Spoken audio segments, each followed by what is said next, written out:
Let's paint a picture. The power grid has been dark for 72 hours. Your neighborhood watch, once full of brave talk, vanished after the second night of screaming echoed down the street.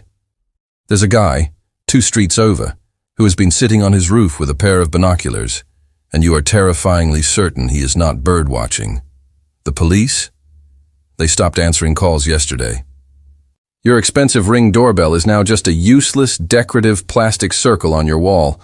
You look outside. You have maybe half an hour before the sun dips below the horizon and things get interesting. No worries. We are about to turn your suburban cracker box into a hardened, formidable position.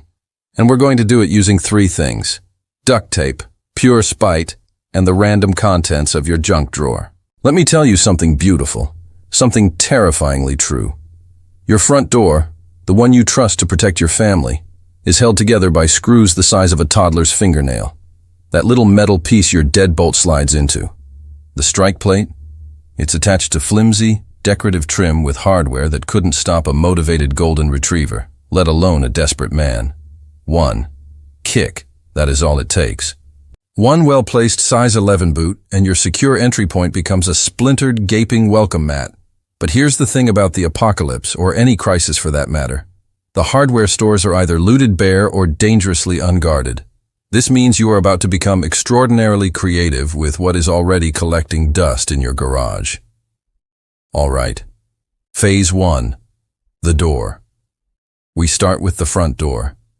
Not because it's your most vulnerable point, it isn't, but because it's what intruders expect to be strong. And in the game of survival, expectations are weapons you can use against them. Grab your drill, go into your garage, and find the longest screws you own. I am talking 3-inch, 4-inch monsters. The kind you bought for that deck project you swore you'd finish in 2019. Now, go to your front door and rip out those pathetic 1/2-inch screws holding your strike plate and your hinges. Replace them with the long boys. Drive them deep. I want you to drive them past the decorative trim, past the flimsy door jamb, and sink them deep until they bite into the wall studs, the actual 2x4 bones of your house. What you have just done is revolutionary. You have turned your door frame from a mere suggestion into a load-bearing, structural component of your home. Now, when someone kicks this door, the force doesn't just break a tiny piece of wood. The force transfers into the entire skeleton of the wall. They will break their foot before they break your door. Congratulations. You just bought yourself 3 minutes of brutal, noisy kick resistance for the cost of 6 screws and 60 seconds of your time. Now, the hinges. Same deal. Long screws, every single one. A smart attacker, one who's done this before, doesn't kick the lock side. They attack the hinges. They pop those hinge pins out with a simple nail and screwdriver, and they lift your entire door right off its frame. But not anymore, because your hinges are now bolted into the skeleton of the wall. They would need a sawzall and 20 minutes of uninterrupted noise to get through. They don't have that. Barricade time. You know that wooden dowel from your closet? The one holding up shirts you haven't worn in 5 years? Grab it. Jam it at a sharp angle from the door handle down to the floor. Physics is now your personal security guard. That angle distributes any pushing force across the entire floor. No dowel? Use a sturdy chair and wedge it under the handle. Use a broomstick, a mop. Use that ridiculous decorative oar you bought at Home Goods because you thought it looked nautical. In this new world, everything is a weapon. Everything is a tool. Phase 2, windows. Windows are lies. They are not security features. They are pre-installed entry points, wrapped in a thin, fragile layer of denial. We are going to make them expensive, loud, and painful to use. Get your duct tape, the gray miracle worker. You are going to crisscross every single ground floor window with this tape, a full grid pattern, not for decoration. This is structural. Here's why. When normal glass breaks, it shatters. It explodes inward. But taped glass, it spider webs. It holds. It stays in the frame like a stubborn, malicious jigsaw puzzle made entirely of knives. An intruder smashes the window, expecting a clean entry, and is instead faced with a sticky, jagged, clinging mess that will shred their arms and gloves to ribbons. And it is loud. Incredibly loud. Every single piece of glass they have to pull away sounds like someone eating potato chips in a silent library. You will hear them. Now shove your heaviest furniture against those windows. Dressers, bookshelves, that treadmill you've been using as a clothes rack for the last 3 years.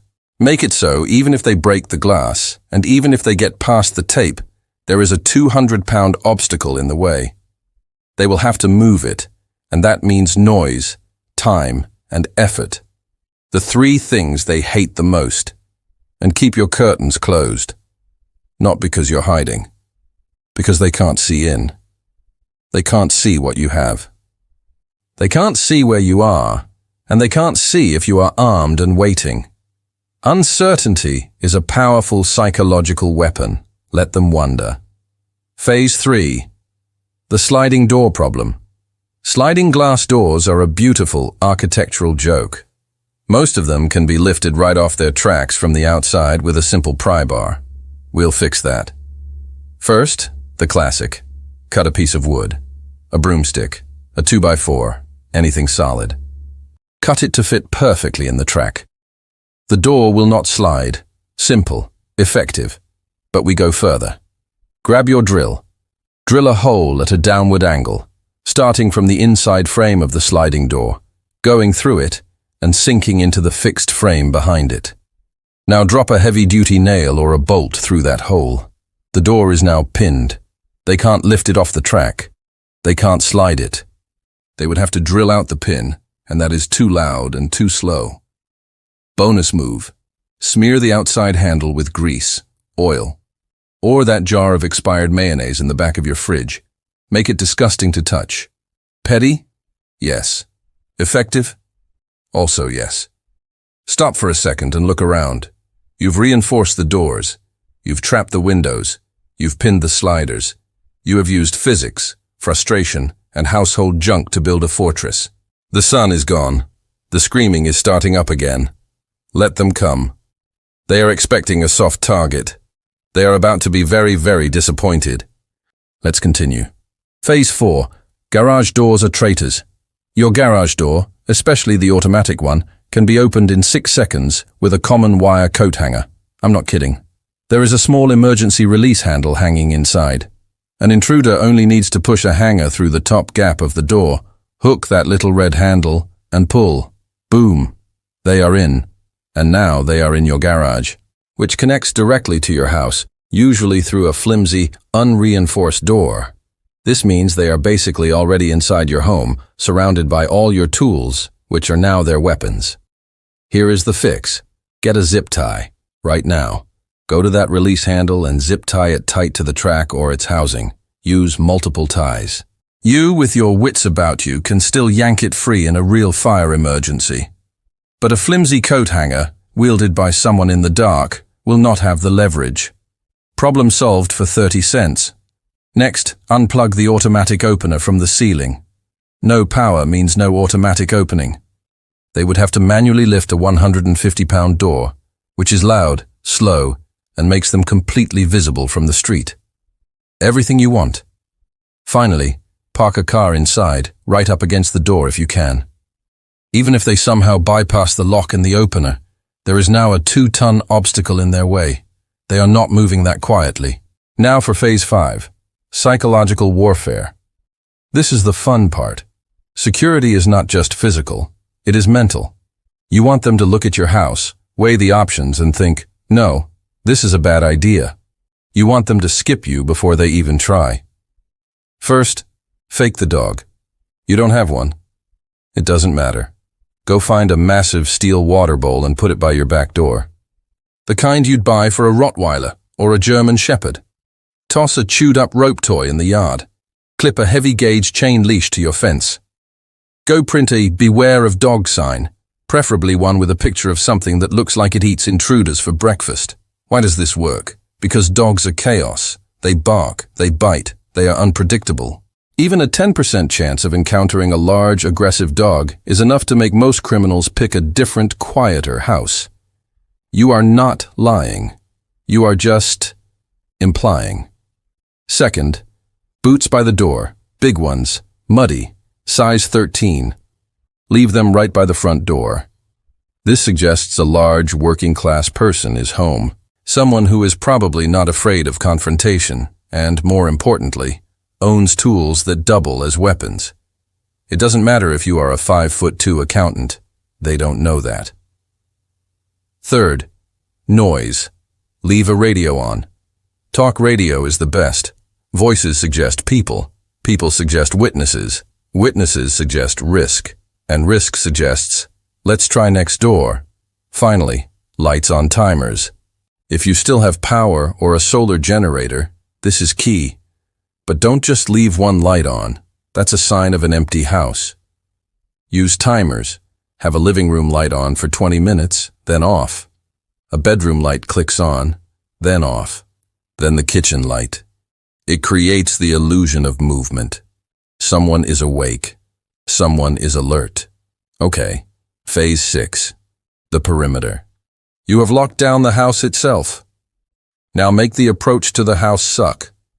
Dump bags of gravel under all your ground floor windows and along side paths. You cannot walk on gravel quietly. It is impossible. Every step sounds like a snare drum in the dead of night. It is a perfect low-tech alarm system. Next, thorny plants. You have rose bushes? Prune them and throw the prunings under the windows. Any plant with thorns becomes a biological barrier. It will shred clothes, tear skin, and best of all, leave behind DNA evidence. It is not worth the hassle for them. Last, make movement dangerous. A garden hose stretched taut across a dark path. A fake motion light fixture with a very visible, obvious sensor. They will assume it works and will avoid that entire area, forcing them into routes you want them to take. Perhaps right past your gravel pit. This brings us to our final, last line of defense. Phase 7. The interior fallback. Everything we have done buys you time. But if someone is determined, if they are high, or if they are just plain stupid, they might get through. You need a safe room. Pick one room in your house. A bedroom is usually best, as you are already there at night. Make sure it has a solid door, not a hollow core one.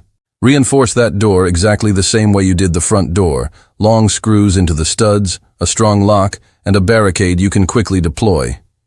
Inside that room, you need a charged phone or a backup battery, a powerful flashlight, a weapon of your choice, whatever that may be, water and some snacks. You might be in there for a while. Train your family with a code word. Pineapple. Thunderstorm. Something you would never say by accident. When anyone in the family hears that word, everyone goes to the safe room. No questions, no heroics, just move. Here is the beautiful part. The science of why this all works. You are not trying to build a bunker. You are not trying to withstand a siege. You are just trying to be slightly harder to get into than the house next door. That is the entire game. Criminals, burglars, and desperate people all operate on a simple, primitive risk-reward calculation. Every single obstacle you add increases their risk. Every second they spend fumbling with your reinforced door is another second they might get caught. The 3-minute rule is real. If it takes an intruder longer than 3 minutes to get in, they bail. Your reinforced door is 3 minutes of loud, exhausting kicking. Your fake dog is instant psychological doubt. Your gravel path is constant, jangling noise anxiety. When you stack enough of these small, frustrating, simple obstacles, the math just stops working in their favor. They will look at your hardened cracker box, and they will move on to the softer target next door.